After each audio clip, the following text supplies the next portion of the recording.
What's ahead for our property markets? If you're curious what will affect our property markets in 2022, you're going to love today's show because Pete Wargent and I are going to discuss 8 trends that will shape our housing markets in the future. Now, today's show is actually an episode of Pete Wargent's Property Pod, but after our conversation, where together we shared what I believe was some great information, including where to buy property in 2022 and what types of property to buy, I asked Pete for permission to replay this show to you, my audience, and I'm sure you're going to get great benefit wherever you are on your property journey. So welcome to today's show. Welcome to the Michael Yardney podcast, where twice each week you will learn a number of new ideas regarding success, property investment and money in around 30 minutes. Our show is brought to you by Metropole, who specialise in helping you grow, protect and pass on your wealth through strategic property and wealth advice. Now here's your host, Michael Yardney, Australia's authority in wealth creation through property, who has been voted one of Australia's top 50 most influential thought leaders.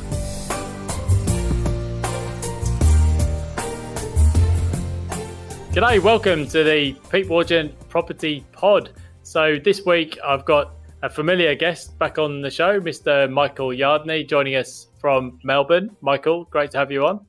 Thanks, Pete. Now, I think most listeners would be familiar with your background, but why don't you give us a bit of an overview? I usually do these intros myself, but who better than you to give people an overview of your 40 years in property? Well, it's actually probably almost 5 decades of property now. And so I started when I was young and I've turned 69. So it's easy for me to have close to a 5-year history of property investing. So I've been around a long time. I've seen the cycles. And for the last 20 odd years or so, I've been helping educate people and give strategic property advice. So I've got a podcast and a blog and Metropole Properties that helps clients. And so I look forward today to maybe having a bit of a chat about what we can look forward to next year in property. Yeah, so that's particularly why I wanted to get you on the show again, because I've been to many of your seminars over the years. And one of the things I always notice... I don't do those anymore, Pete. I can't. Well, yes, I guess these days everyone's gone to webinars because of the restrictions. But I remember going to one of your seminars, maybe, it must have been around 2004, 2005, at City Tats in Sydney. And one of the things that always makes me chuckle is that people will listen to the advice on tax and how to set up a trust and structure and all this other stuff. And then as soon as you talk about which suburbs you're likely to buy in, which is going to be the best performing city, suddenly everyone grabs their pen and springs to life and starts scribbling down notes. So I thought, well, learning from that, it would be great to actually tap into a couple of things. Firstly, what property trends you foresee for 2022. And secondly, I think a really interesting thing to cover off would be if you have a provisional, let's say $1 million to invest in property, where would you invest that money today? And we can go around the traps and look at some options. So let's start with the first one. Property trends for the new year. What do you think will be some of the big things to look out for? Sure. Well, if we put it in context, we've really had a wild ride in property in 2021.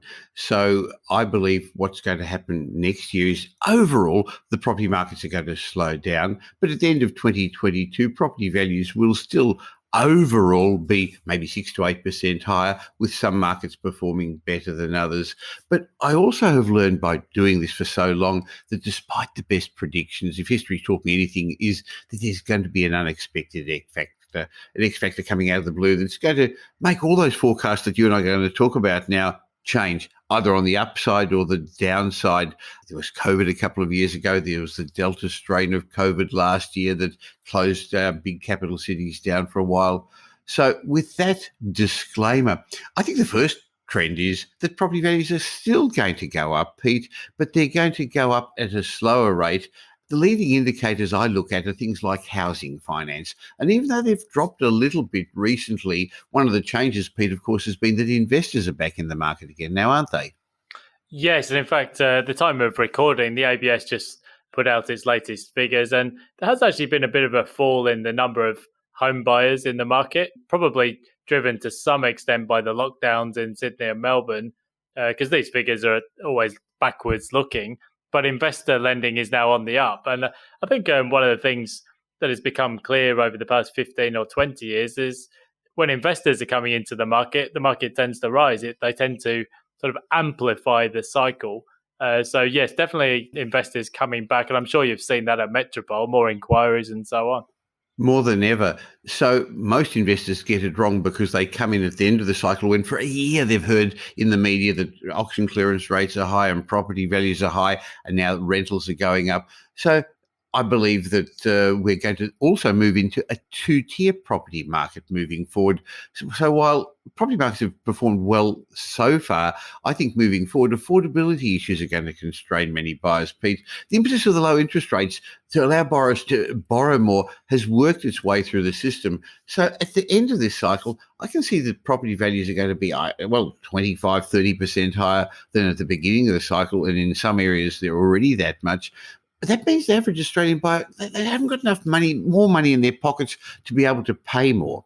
So that's one of the reasons property markets are going to slow down. But I also see it's one of the reasons we're going to have a two-tier market moving forward, because while the average Aussie worker hasn't got more money to keep paying more, they can't go to the bank and ask for more, and interest rates aren't lowering to give them more borrowing capacity, there are some people, the knowledge workers and those who already have assets. Their assets are going up in value, their rents are going up, their share dividends are coming back, their businesses are performing better. So it's going to create more of a split between the haves and the have-nots. I guess you're noticing that as well. Yes, I mean, I always follow with interest the Credit Suisse Global Wealth Report. And even since the last one was released, Australian household wealth has come storming higher. Not just property, since superannuation balances on the rise. And look, there's always tricks and nuances about how these things are measured. Some countries don't have the equivalent of superannuation and so on. But pretty much any way you cut it, Australia's right up near the top of the list. I think there are more millionaires in America, but actually household wealth in Australia per capita is extremely high. A very successful period, really, since the start of the mining boom. The superannuation guarantee has been a part of that. So has property, stock market's done well, and household wealth at over 10 trillion now. So there'll be some parts of the country where that wealth is concentrated, not necessarily spread around evenly, though. Sure. So we are a millionaire factory. We've become that way. And the suggestion from various reports is that we're going to create 50% more millionaires over the next 5 years. And in general, that's related to the assets that they own. It's not the income they've earned, Pete. It's not what they've saved. I think one of the other reasons our property markets are going to slow down over the next year is because pent-up demand is waning. We've sort of worked our way through the cycle. And we also know that APRA is intent on slowing our markets with our macro-prudential controls. So if they don't slow naturally, as they're starting to anyway, APRA is going to intervene a bit more. But in other words, not all locations are going to grow as strongly moving forward. That's what I'm getting at when I'm saying a two-tier market. So I can see properties located in the middle ring suburbs, particularly the gentrifying locations. They're going to outperform the cheaper outer suburbs, which interestingly is where the market started performing well at the beginning of 2020 and then 2021. This cycle started working in all around Australia, in regional Australia, and particularly in the lower priced suburbs. But they've become unaffordable for the people who are there, for many young families and first home buyers. I think more than that, though, COVID's actually adversely affected the lower income earners to a greater extent than it has the higher income earners, which is creating a bit of a disparity socially. And that's a bit of a concern. Yes, I think you're right. I mean, when you look at some of the sectors like hospitality and tourism, and some of those traditionally less well-paid occupations, they've actually been hit harder. Now, the government's done the right thing and put in place stimulus packages, but for sure, the recovery is not going to be even.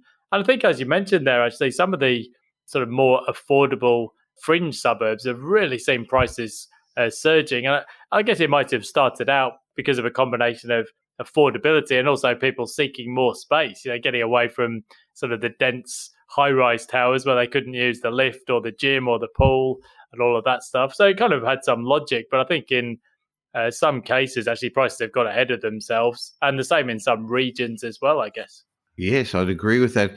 Look, I think as we start to emerge from COVID, there is going to now be a flight to quality of properties. FOMO led a lot of people over the last year or so to cutting corners, to buying secondary properties, to buying properties on main roads or properties that won't serve them well moving forward. But if our markets cool down a bit, as I can imagine they're going to in 2022, there'll be more time to make decisions. Of course, a new wave of investors are coming into the market, as we've said, and they're not as educated as those who've lived through a couple of cycles. So they're bound to make the same mistakes that others have done in the past. So another trend for 2022 is some investors are going to get burned because they're not going to get the right advice to start with. They're not going to start with a plan. They're not going to have a buyer's agent on their side leveling the playing field. They're going to go to the property marketers or the off the plan people, the house and land packages. So I guess some are going to get burned. That's just the way the cycle moves, isn't it, Pete?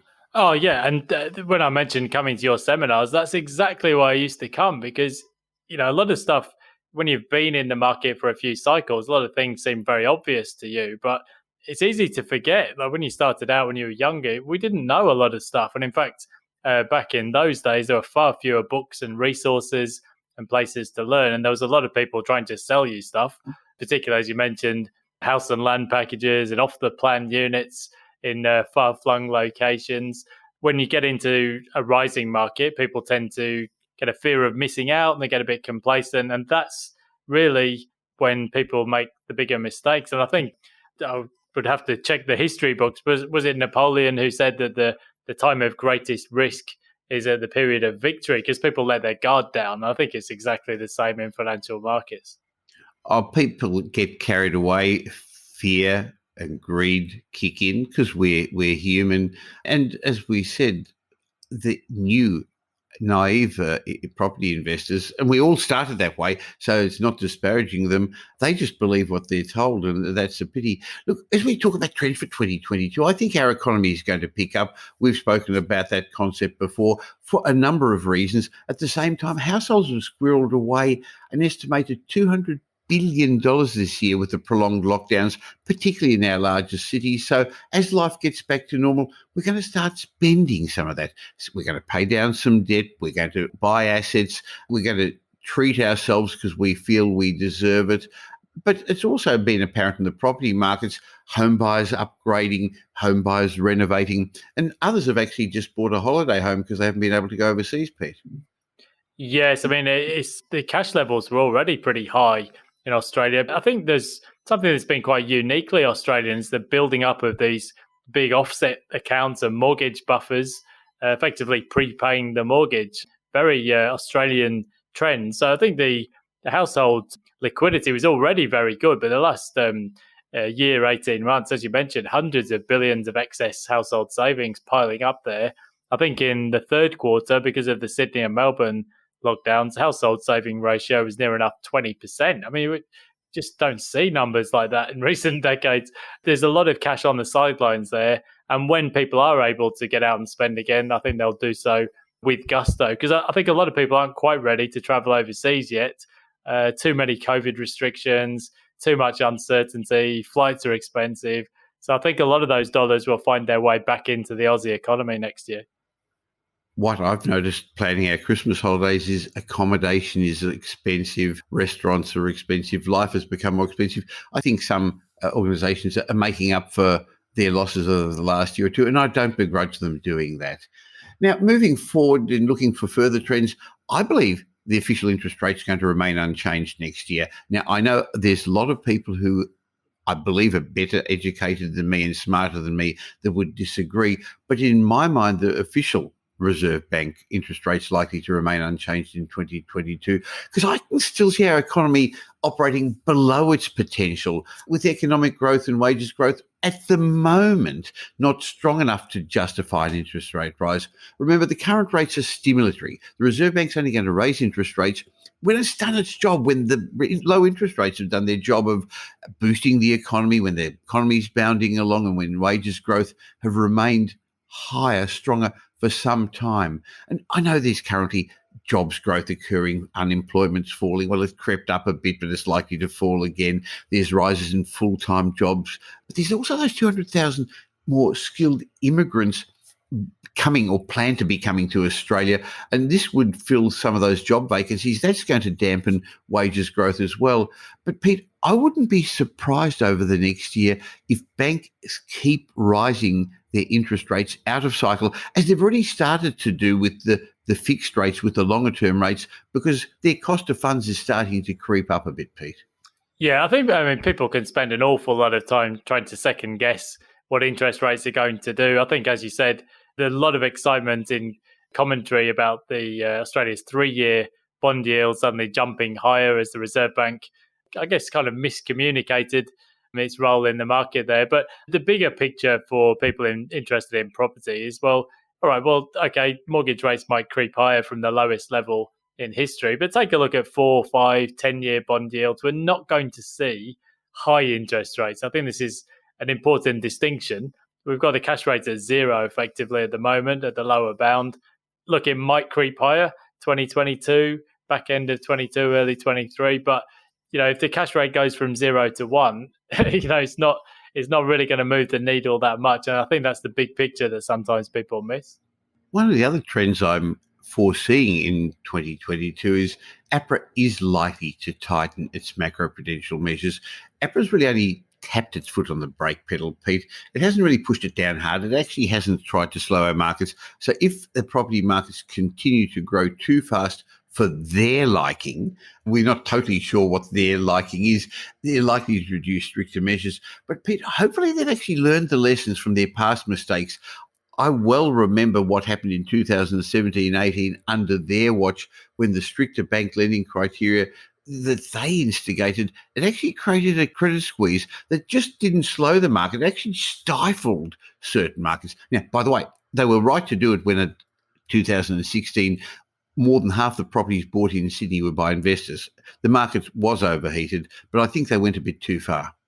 Yeah, and I think as well, it's easy to forget the chronology when you're looking back, but there was also a banking royal commission that the government was basically pressurised into holding. And I mean, that just created so much fear among brokers and lenders, because there was just no clarity or certainty about what they were supposed to be doing.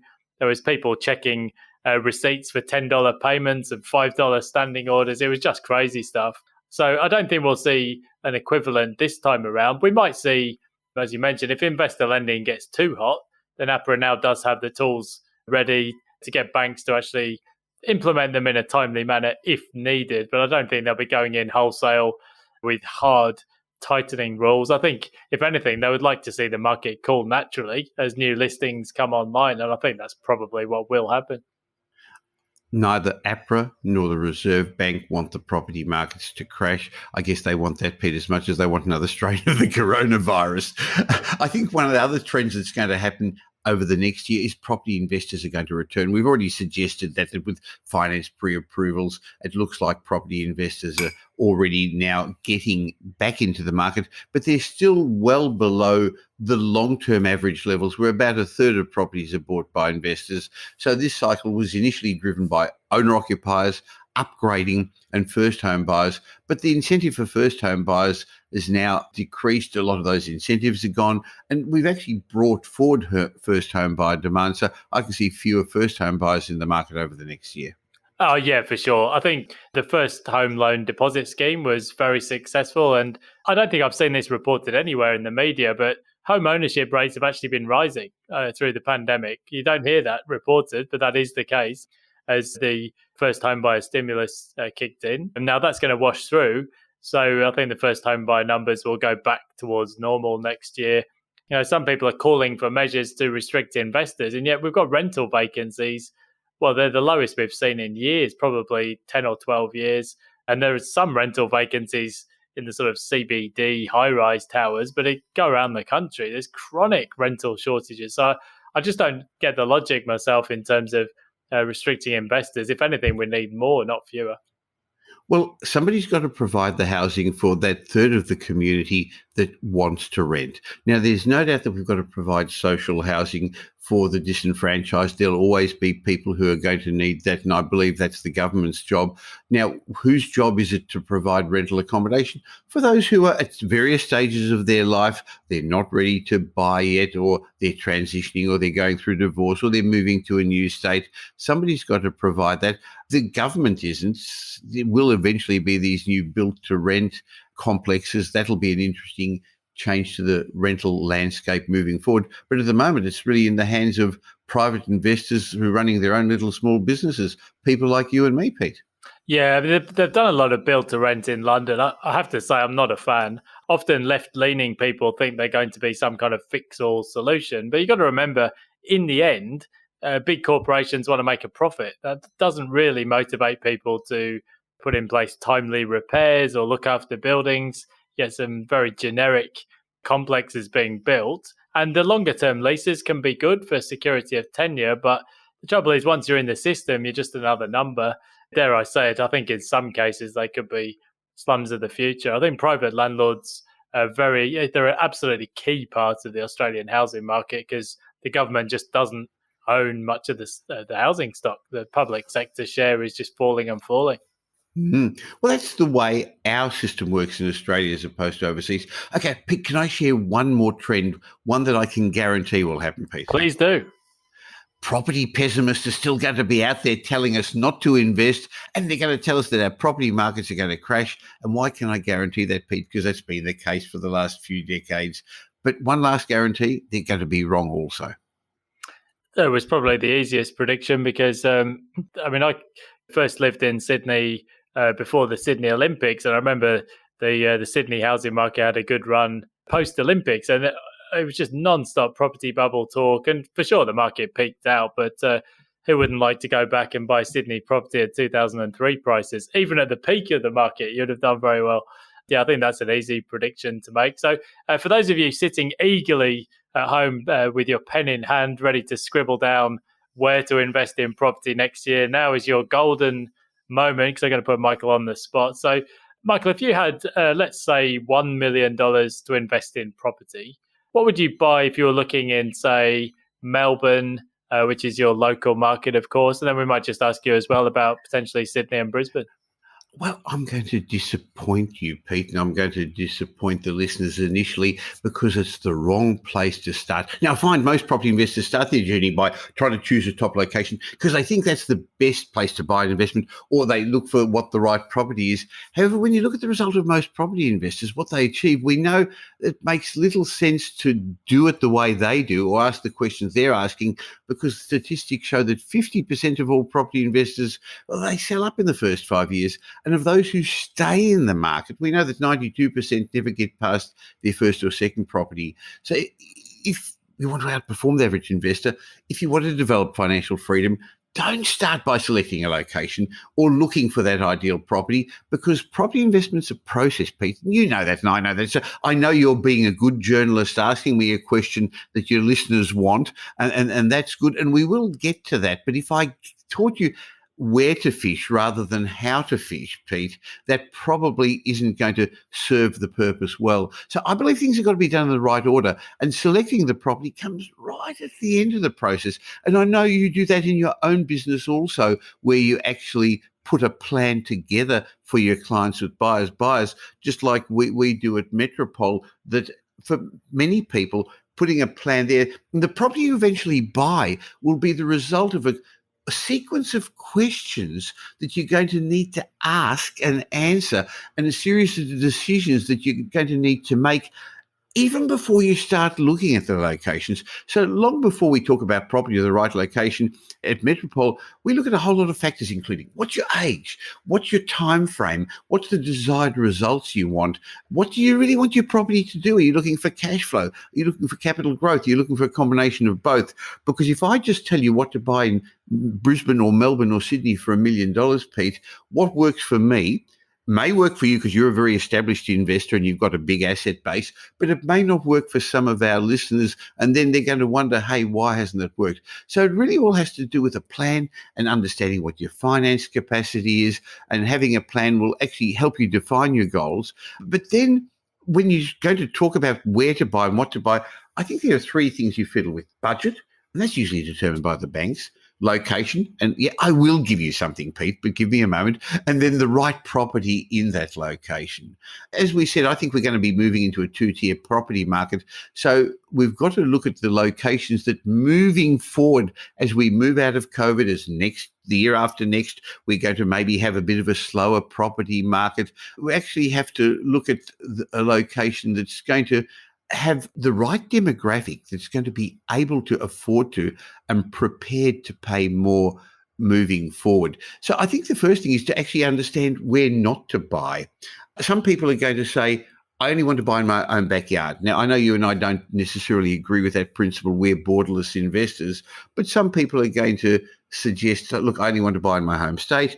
But I'd be suggesting to people, don't fight the gorillas, the big trends moving forward as our economy picks up and wages growth picks up. Looking in the rear vision mirror of what's happened in the past won't work as well as what's going to create capital growth, if that's your investment philosophy, which happens to be mine. And that actually is jobs growth, which is going to be related to economics growth, but higher waging jobs, skill level 1 and 2 jobs. Find locations where people have got higher income, because they're the areas where properties are going to increase in value. Can I maybe make a suggestion? When we talk about suburbs, Pete, in my mind, there are 4 different types of suburbs. Can I share those with you? Please do. I would love to hear your thought processes. Well, first of all, there's discretionary locations. They're the more expensive suburbs. So in Sydney, $1 million is not going to get you into those discretionary expensive locations. That's where the established money is. You won't even be able to buy an apartment in Sydney for $1 million in those sort of locations. That's the area where residents, they've lived for a long time. They've got no debt or 50% debt. They're areas where there's a high percentage of owner-occupiers. But of course, not everyone can afford to buy at that end of the market. So the next level down of suburbs strategic investors look at is what I'd call aspirational locations. They're the upper middle class gentrifying locations, the suburbs where many of the affluent millennials are now aspiring to move, because they're moving out of apartments, they're entering their family formation age. These are often the gentrifying suburbs, and people are going to be paying a premium to live in these. And even within these suburbs, you would invest everywhere within the same suburb. People know it themselves. They've got in their own suburb, there's areas where they'd live and areas where they wouldn't. And in the post-COVID world, the COVID normal world, as we call it, I think people are going to pay a premium to be in that 20-minute neighbourhood where they can, I don't know, drive, ride, walk from home to shopping, to services, to education, to community facilities, to recreation, to gyms, sporting facilities. So I would be investing in either the discretionary suburbs, if you can afford, or the aspirational locations, because there are 2 other types of suburbs, and they're what I'd be calling the affordable suburbs, and that's where most investors want to invest. In other words, they're told to buy around medium price brackets where people can afford, but we've already a couple of times mentioned there's going to be a 2-tier property market moving forward. And I think moving forward, the affordable areas where people are already maxed out because their wages haven't gone up as much as property values have, they're going to underperform. And then there's the last choice locations. In every city, there are suburbs where people live because they've got no choice. So people don't wake up in the morning wanting to live in the affordable locations or the last choice locations. So before we even give you a list of suburbs, what I'm suggesting is we actually recognise that they're not all the same. And if you can afford to, then you actually buy in the desirable or the aspirational suburbs and avoid the affordable and the poor suburbs. But even within those suburbs, there's going to be A-grade properties, investment-grade properties.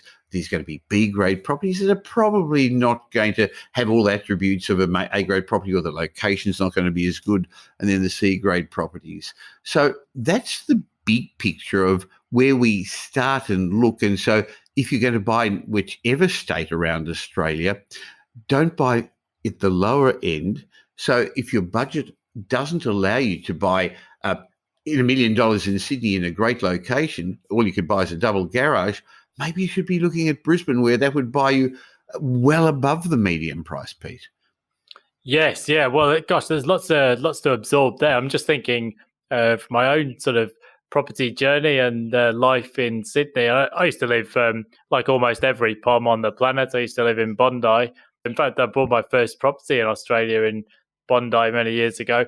And I used to sort of have it in my head that, well, nobody really wants to live to the west of the CBD, certainly not in my sort of social circle. But then one by one, they nearly all moved over. They went to Newtown, they went to Marrickville, to Erskineville. So I guess those were the big sort of gentrifying inner west suburbs. There was also places like Maroubra and Matraville in the east. And, the results from those suburbs have been very, very good over the years as they've become more desirable. As you mentioned, it's still very, very easy to get into the CBD or go to the beach, or you can access everything within 10, 15 minutes. And I guess that's the real secret. Well, I remember when we opened our office in Sydney in 2008 and I drove to those inner western suburbs, you could buy a 2-bedroom apartment in Marrickville for $280,000, Pete. And we did buy a lot for our clients then. And today you wouldn't get much change from $1 million, would you? Sadly, no. I guess this is why it's always important to stay on top of the trends because, you can make some serious returns. And, for less experienced property investors, what does that kind of mean? Because there's a lot of debate about, is property better or is shares better? I think one of the things that always appealed to me when I was younger was, well, let's say that example property at 280,000, you might have been putting in a deposit of, for the sake of argument, 30,000 plus some closing costs. But look at the equity you've created over the years. $600,000, $700,000, $800,000 just from that initial investment, and that's really the power of property investment if you do it well. Well, I think that's a great point because in my mind, property investment is a high growth, relatively low yield investment. So again, that comes back to what your strategy and what your plan is, because it depends upon what your surplus cash flow is. But in general, those who've chased cash flow positive properties or properties with a more cash flow have to forego capital growth. So if you want to become wealthy in property, owning 1 or 2 properties isn't enough. I don't know what the rules are going to be when people who are now wanting to take your and my advice are going to be moving forward. I don't know what their time frame is, 20, 30, 40 years to retire, or for some people only 5. All I know is if they have a large asset base, they will have choices. And if they don't have a big asset base, they won't. I don't know whether the rules are going to allow them to borrow, to take money from their super fund, whether they're still going to be able to negatively gear 10, 15 years down the track. But my recommendation is over the future, build an asset base. And it probably shouldn't only be in property because property isn't just cash flow, isn't as strong for cash flow, I should say. So therefore, I believe you should have some money in super. You've got no choice. And there's definitely room for a share portfolio. I'm not sure about Bitcoin, though. That's not an investment for me, even though both my sons are having fun with Bitcoin. But in my mind, that's speculation, Pete. Yeah, I guess that's more sort of legalized gambling of a sort rather than investing. One of the interesting concepts I remember reading, this would be maybe 25 years ago, about the concept of cheap today is cheap tomorrow.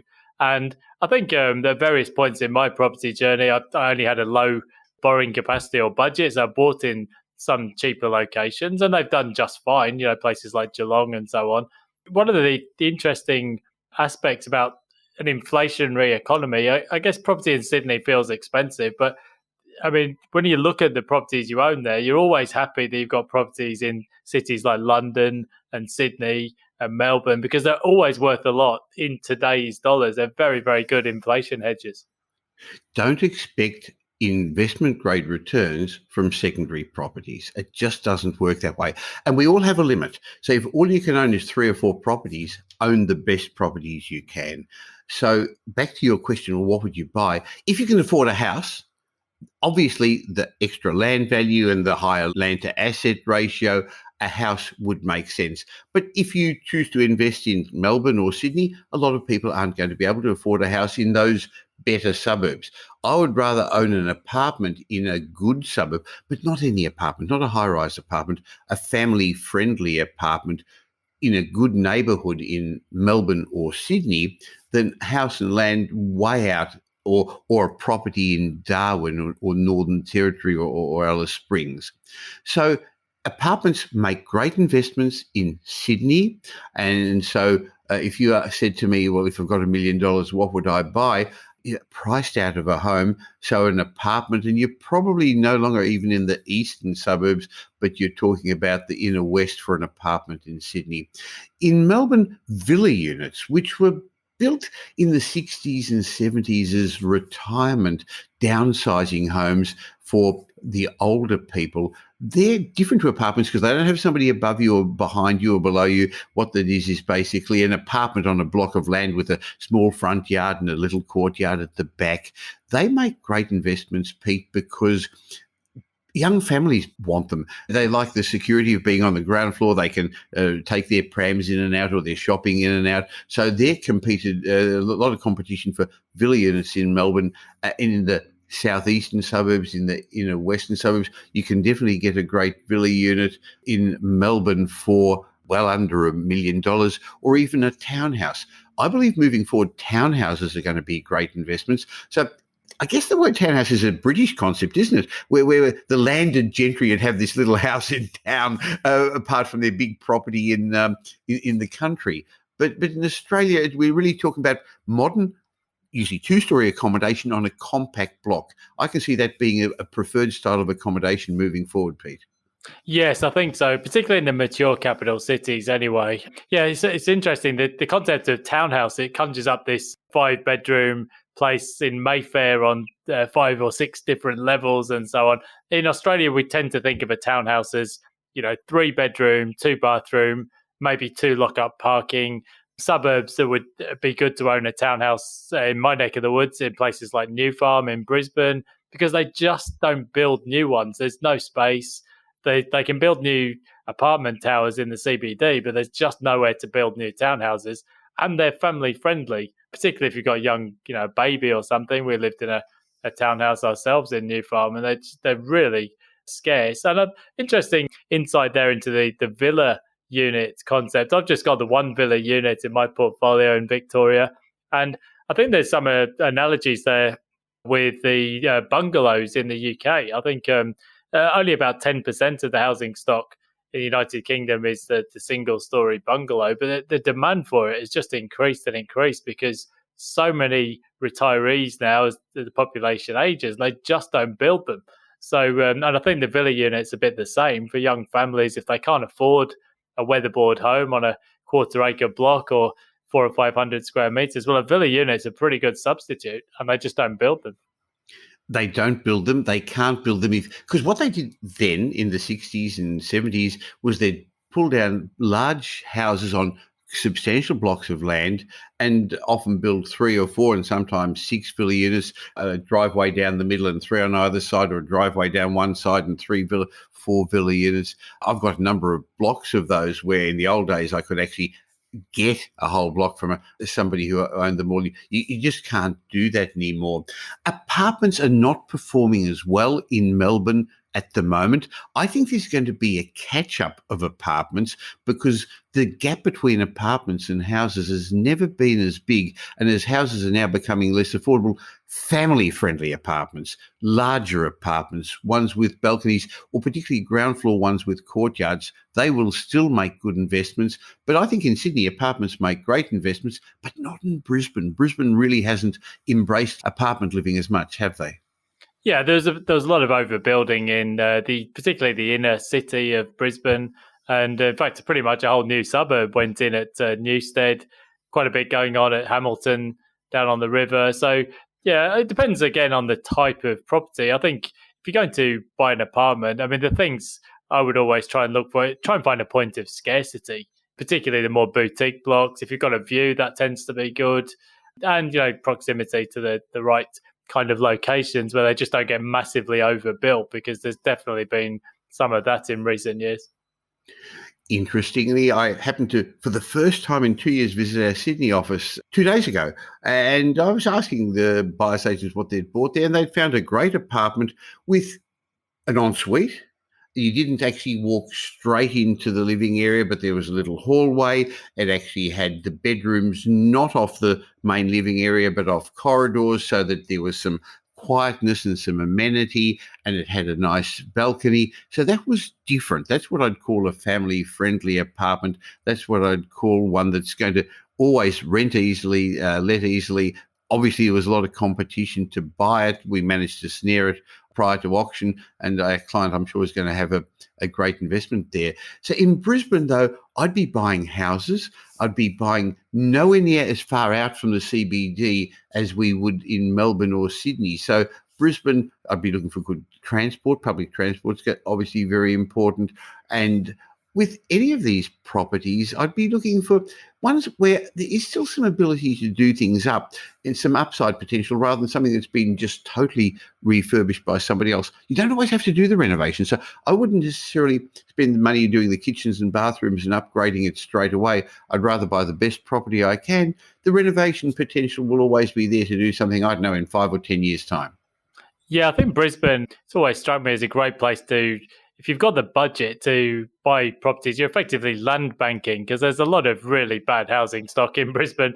If you can get something that's good enough to rent out today to a young family or young professionals, maybe for a 3 or 4% yield, but if it's got that potential to do something to it down the track, maybe raise it up and turn it into a 5-bed executive home, or maybe, as you said, just a renovation to the interior.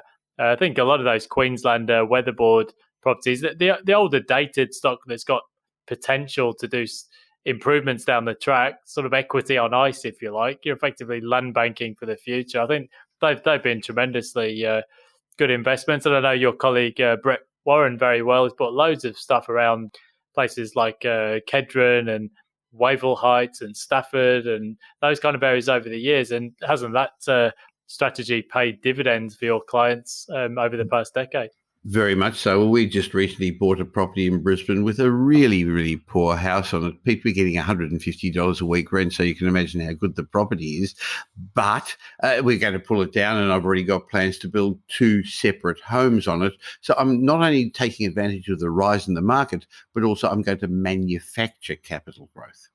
I think actually it's an interesting point to add there, why having a local expert buyer's agent is important in a market like Brisbane. Because if you're not familiar, I mean, just one strategy that springs to mind, sometimes you've got blocks there that are subdividable, but if you don't know the zoning rules, you wouldn't know that. So if you've got the proximity to commercial property or transport links, sometimes blocks are subdividable and the sellers don't even know it, particularly in some of those suburbs on the north side. And that's where people like Brett Warren and others have, they've stolen an edge on the market for clients over the years because not everybody is fully informed. So what we're doing is sending clients who've got anywhere between 700 and 1.3, 1.5 to Brisbane because they can get those properties with the upside potential, while in Melbourne they're just buying a villa unit or a townhouse, or in Sydney they're only buying a double garage. Yeah, it depends as well, as you said, on the personal circumstances. And I guess people should always try and begin with the end in mind. What's the goal? How much borrowing capacity do you have? And where do you have existing assets and exposure? So finally, just give us some local Melbourne insight, because I come down to Melbourne a lot for work and to watch the cricket mainly, but I'm not really anything like an expert in the local market. So where would you invest if you're looking in Melbourne today? Well, again, it depends what your budget is and what your aim is. We have classically invested in the southeastern suburbs because in Melbourne there is a big difference, demographic difference and social difference between the east and the west. People in the east and southeast suburbs rarely want to go across and live in the western suburbs, but people from the western suburbs want to live in the southeast. Now, it's not a judge of people. There are some really nice gentrifying areas in the inner north and inner western areas. And so it really depends upon budget. But we love going down the Bayside areas of Melbourne. So if you can afford the Elwoods or St Kilda's, apartments are good. Brightons and Hamptons and Sandringham, villa units, or Caulfield, Elstonwick, those affluent areas there. In Melbourne, public transport is very important. Our road system isn't very good, Pete. So if you're in certain locations, trams, which in some states they sort of call light rails, we've kept the trams, and being able to hop on a tram to go to town, or being able to have kids to hop on the tram to go to school, is actually very valuable. And if not, proximity to train stations as well makes a difference. Not too close, of course. And what's totally changed since COVID is the importance of having a nice neighbourhood. So if you're not right on, but close to where there's some good restaurants, some good shops, some good gyms, and recreation, outdoor areas have become very important as well. And there's a lot of green belts along the southeastern corridor, near Southland, the shopping centre, the big shopping centre there, Cheltenham, Hyatt, Mentone, Parkdale are suburbs that have all gentrified. And as they are, as the old houses are being pulled down and people are building townhouses there and avoid the big apartments in those areas, they're great investment locations as well. Yes, I certainly get plenty of experience of the traffic every time I arrive at the Tullamarine and sit in traffic for an hour on the way to Melbourne. But exactly as you said, I remember staying in Coburg years and years ago, and the proximity to the tram line was fabulous. Just hop on, be in the city fairly quickly from where we were staying there, just near Coburg. So I think, well, Michael, we could talk all day. We've had amazing insights there from your accumulated 50 years of property market knowledge, particularly in Melbourne and also really in Australia's major capital cities, full stop. So thank you so much for coming on.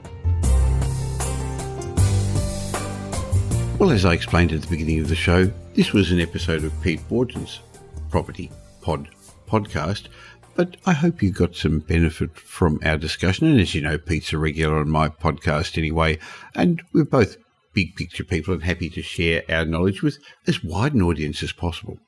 There's another bit of knowledge I'd like to share with you, and that's how you can take advantage of our property markets moving forward. I guess one way is to subscribe to this podcast if you already don't, or subscribe to my Property Update newsletter, which last year alone had 2.6 million unique readers.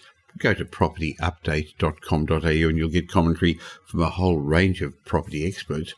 But you can also get my team at Metropole on your side to help you, because as the markets move forward, clearly a rising tide's not going to lift all ships. Some areas are going to outperform others, some areas are going to languish, and we don't want you to get caught in the landmines. And my team of experienced property strategists have been through these cycles before. By the way, we don't sell property, but we have a wealth advisory, a financial planning, a property arm buyers agency, renovations, development, business mastery as well. So why not go to metropole.com.au, find out a bit about our range of services, leave your details, and let's see how we can make this next year a great year for you in property. We will start by putting a plan together for you, but we first of all got to find out a lot more about you. So metropole.com.au, and let us help you along your journey. Now, I'll be back again real soon. Over the summer period, we're going to be having 3 shows each week rather than normal 2, a new show each week, as well as what I call the summer series, where we bring back some of the best episodes, because we've done close to 400 episodes of the Michael Yardney podcast, and there's a whole lot of gold there. In the meantime, if you want to catch me, look for Michael Yardney on social media, or go to Facebook and join my private Facebook group. Go to the Property Update Facebook group. I'll be back again real soon. In the meantime, have a great week. Make it a great week. Thanks for listening to this episode of the Michael Yardney podcast, which was brought to you by Metropole, who help their clients grow, protect, and pass on their wealth through strategic property and wealth advice. If you like what you heard and don't already subscribe, you'll find us on iTunes or on your favourite Android app as the Michael Yardney Podcast. Watch out for our next show, which comes to you twice a week, and you'll learn some new ideas about property investment, success and money in around 30 minutes. To get more of Michael's thoughts, go across to www.propertyupdate.com.au and sign up for his daily morning briefing, and you'll hear from not only Michael but a group of leading property success and money experts. And just a reminder that the information you heard in this show today is general educational advice and not specific investment advice, as we don't know your personal circumstances. If you're looking for specific advice, why not ask the team at Metropole to help you?